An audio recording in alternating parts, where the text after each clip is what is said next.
në të brenda, dhe ne kemi parë vetëm fremit e Akshit, po ai nuk ka qenë vetëm për Akshin. Po aty do të shikosh dhe të paktën sa unë kam mbledhur informacion këtë ditë, e ka futur BKH në një problem shumë të madh që nga qershori, se ka qenë qershor ato, diku 18-19 qershor. Një problem shumë të madh sepse pa dashur ai nuk u ka çuar ato 700 tenxhere që thotë kryeministri. Ai ka çuar janë me të kazanu ushtria atje, që ata të shkretës din nga ta kapin se çado që të fusin dorën aty u del një llok më kaq e madhe, se s'ke si e fsheh. Dhe ky është problematikë më e madhe. Prandaj thash, është si punë e atyre që ka marrë kredi, ka marrë shumë kredi në bankë, edhe bankës e gjumi, ai vlerë hat, dhe në rastin konkret. Pra, e vetme gjë që duhet të ketë kujdes Gysi është që Gysi duhet të jetë i qetë për një gjë dhe duhet ta mendoj ku është rreziku më i madh. Është rreziku më i madh të dorëzohet dhe të jetë në mbrojtje të spakut, apo të vazhdojë të rri i fshehur, po aty është peng në fakt, sepse përbën kërcënim për si asnjëherë tjetër kanosja ka shkuar deri lart.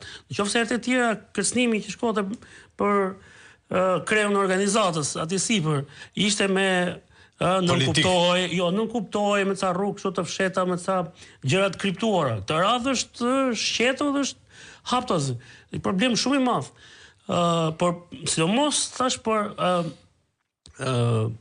problematikën që ka krijuar me provat, me dokumentimin. Pra, sikur ta kishe porositur që ai ta bënte këtë gjë dhe ai ka bërë fikse atë gjë. Shiko, u kap vetëm një koleksion. A disa janë shumë qarkullim të verave dhe shiko çfarë u bë.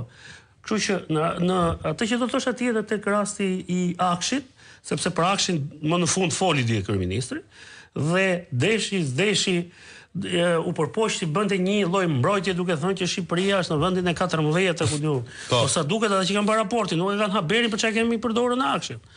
Akshi jonë është i këto hyrje dalit e unazës madhe që ka bërë Belinda, s'ka burr nëna aty që të hysh e dalësh, edhe rastin konkret. Akshi është përdorur thjesht si një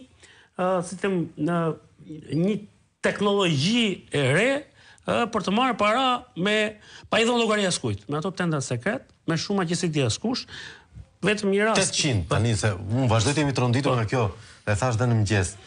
800 në një vit kalendarik, me 200 ditë pune që ka efektivisht shteti, bie që kemi dikën Ministri Financave që i gjithë fokusi i jetës është i çoj lekë di Ramës në shtëpi. Po pse? Në momentin punë e rëndësishme. Gjithë ditën? Punë e rëndësishme.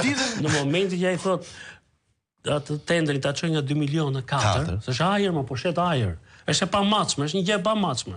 Prandaj gjithë shteti jon përfundojnë në një shtet virtual.